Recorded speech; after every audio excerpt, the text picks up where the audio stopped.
Hello,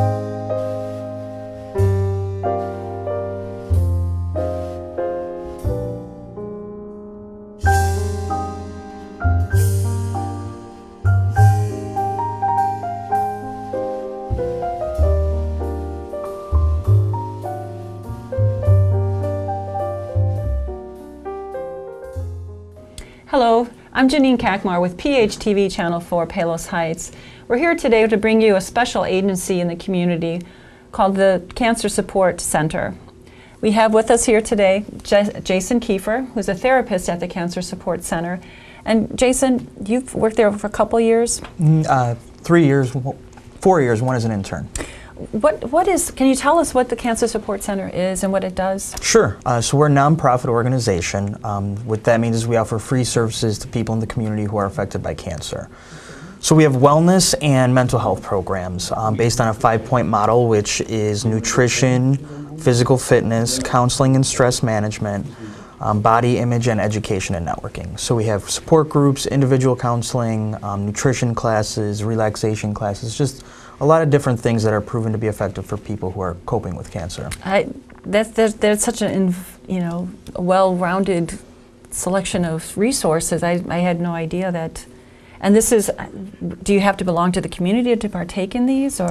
No, we serve over 70 locations, including Palos. So just pretty much if people are willing to travel, we're willing to see them. I was going to say, where do you hold these at? Are they associated with certain hospitals, or? Well, so we have our own locations. We have an office in Homewood and an office in Mokina. And we do various outreach at hospitals too, Palos Hospital being one of them. So you don't have to live in those communities to partake. You can live in the area. Nope. Just as long as you're affected by cancer, we will see you. Okay. What would somebody who typically go to when they go to the Cancer Support Center? What do they do? Sure. So some people will come in just knowing what they want. For example, we have a wig boutique. So maybe someone knows they're going to lose their hair, so they'll just come in saying, "I want a wig." People that aren't familiar, that are just looking to learn a little bit more, we have them meet once with one of our counselors. For what we call a personal planning session. So the way, as one of the counselors, the way I kind of schedule my sessions is to just take some time to get to know the person or the people I'm seeing, see what they're dealing with, and then based on what they're telling me with the last, 15, 20 minutes of the session, I'll make program recommendations based on their needs. That has to be a very overwhelming time of these people's lives they're dealing with some very, very serious issues, and to try to, first of all, handle them either with themselves or with the family, and what do they do? How do they make this? How do they even know they need to come to your organization? Sure. Many people hear about it through the hospitals, through a friend. Okay. We have our various marketing resources, social media, things like that. But to your point, a lot of people don't know. They just hear about us, and so they'll just come in just kind of as a blank slate, and we'll do our best to sort of point them in the right direction from there. I think living with cancer is hard enough, but there are resources out there that can make it a little bit easier, and that's what we try to do for people. Now, is that for both people who are diagnosed with cancer and as well as those who care for them? Correct. So we have caregiver programs, we have programs for people with cancer, we have bereavement programs as well for people who lost a loved one to cancer. Oh, no. And, caregiver is a broad term. It doesn't mean that you have to be living with the person, feeding them and things like that. I mean, it can mean a daughter, a sister, a close friend, anyone whose loved one is affected by cancer, really. Wow. So you have monthly networking groups, you said? And do you facilitate? How does that work? Yeah, so we have a variety of networking groups and various educational programs and things like that as well. So some of the groups that I run, most of them are run by a counselor, some of them are run by a nurse navigator or something like that. It just depends on the group. I run a monthly group for people with lung cancer, a monthly group for caregivers, a monthly group for young adults with cancer because they face some unique struggles, which I'm sure we'll talk about soon enough, and a monthly group for men with prostate cancer as well. So very specialized groups. Correct, yeah. All right. And who's welcome to attend these groups? So for the lung cancer group, obviously anyone affected by lung cancer, or who has lung cancer rather, but that group we also invite caregivers to attend as well. Okay. If possible, we don't have a regular nurse navigator, but we try to get a nurse navigator in there. For the young adults networking group, that is for people with cancer ages 18 to 39. Wow. And then the prostate group, any man affected by prostate cancer, and for the caregiver group, any caregiver. And again, it doesn't have to be the direct caregiver, it can be a friend or someone like that. And I think it's important to mention too, you don't have to be in it, so to speak. I mean, you could be years out of treatment and maybe just wanting to be connected. So you can be in a remission. Basically, if you've had said type of cancer, you're welcome to the group. All right. And what's the benefit of somebody to come to attend one of these networking groups? Sure. So support groups can be very helpful for people because you're meeting with other people who've gone through something similar. And as much as I love doing individual counseling, I think it's therapeutic in and of itself to know that you're not alone. And so we have just some general support groups where it's just for anyone with any type of cancer. And there are things that anyone can relate to who's had cancer, you know, just reaction to your diagnosis, various things like that. But when we can sort of target a population like a lung cancer group or a prostate group, you get that support, but you can also get a lot of information, educational information. You can network with people who have had very, very similar circumstances that you have had. So you can learn about your particular diagnosis or your treatment just through other people's experience. So you get the support and you get a lot of unique information as well. So is this after the treatment or during treatment? All of the above. Okay. Yeah, all of the above. So we have people that are just starting out and they really don't know what to do and they want to continue to come. I run a weekly men's group, and that's one of the just sort of eclectic groups that I talked about where it's just for men with any type of cancer.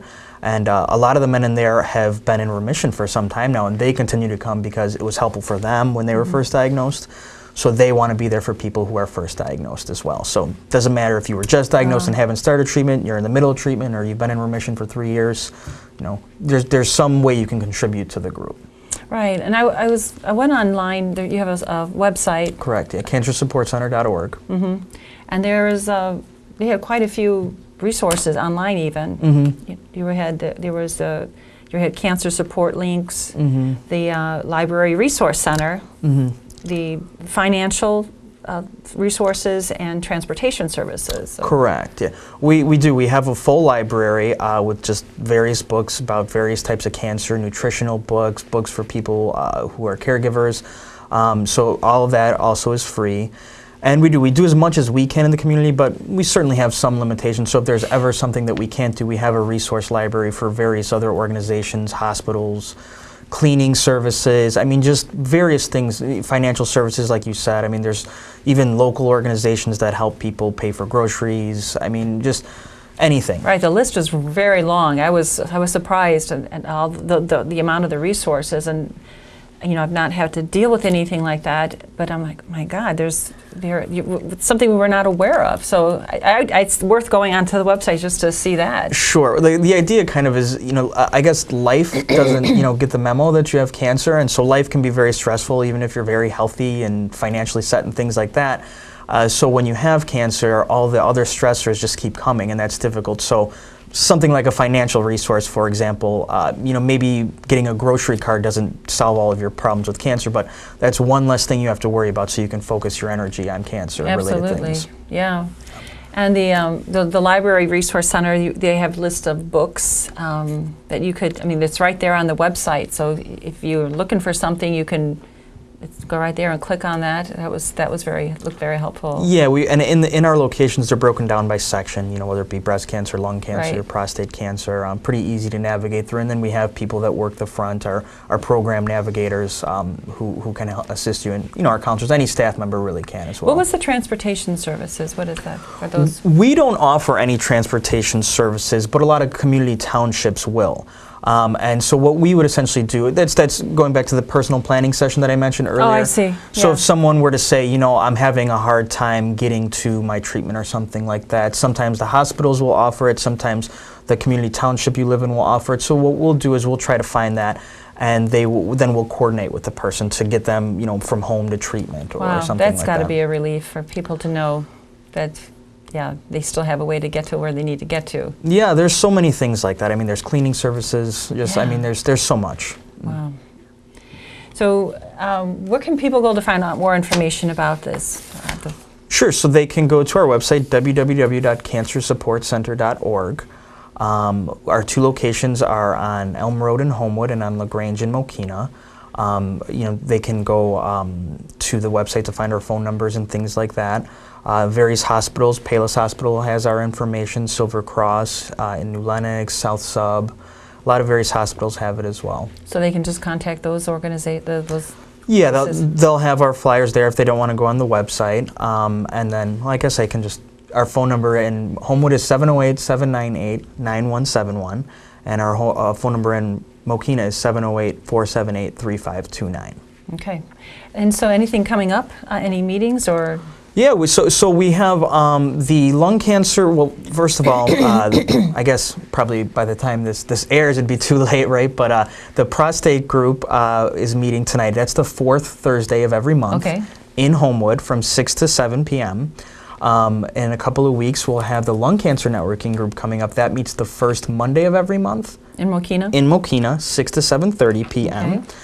The caregiver group actually just passed earlier this week, but that meets the 3rd Tuesday of every month in Homewood from 6:30 to 8 p.m. And then we have the Young Adults Networking Group, which meets the 1st Thursday of every month from 6 to 7 p.m. in Mokina. And that was one I actually wanted to talk about really quickly too, thinking about the reasons. I kind of glossed over that, the reasons why people would attend a specific networking group. The Young Adults is a pretty new group. I always like to say when I'm explaining this group, cancer is not a competition. It's difficult no matter what. But I think young adults who are just kind of trying to start their life, trying to develop some independence, going to school, starting their careers, buying homes, having children, things like that, cancer can really delay a lot of those developmental milestones.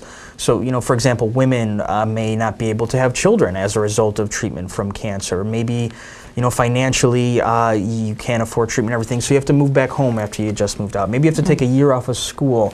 So these are pretty unique struggles that young adults face as opposed to maybe someone who is, retired and has grandchildren. And again, it's not a competition, but they're unique. And what I found is that there aren't many groups for young adults with cancer in the Chicagoland area. So we just started that. It's been going on for a few months now, and we're really hoping that young adults in the area will respond to it. It's tough because that age group, they're very busy with other things as well. Yeah, absolutely. But this would, of course, help with that. Great. Any other things you mention for your group? Let's see. We got the dates and times and everything. The website. We got the website. We got the phone numbers. Yeah. I just would just like to encourage people, if you think it could be helpful, to absolutely try it. We certainly don't pressure our participants. We want them to feel welcome. We think it can be really helpful to just be involved, to talk with other people, to know that you're not alone, and to take advantage of the resources that are available to try to make this a little bit easier. And are they free? How do they? Everything that we do is completely free. We're a nonprofit organization, so we're funded by, we have a grant writer and we have fundraising events and things like that. So everything we do is completely free, no charge whatsoever. Wow. Well, Jason, thank you for being here today. So there you have the information for the Cancer Support Center. Check them out online. You have all the contact information, addresses there as well. My pleasure. Thank you for having me. All right. Thank you. Thank you for coming. Thank you.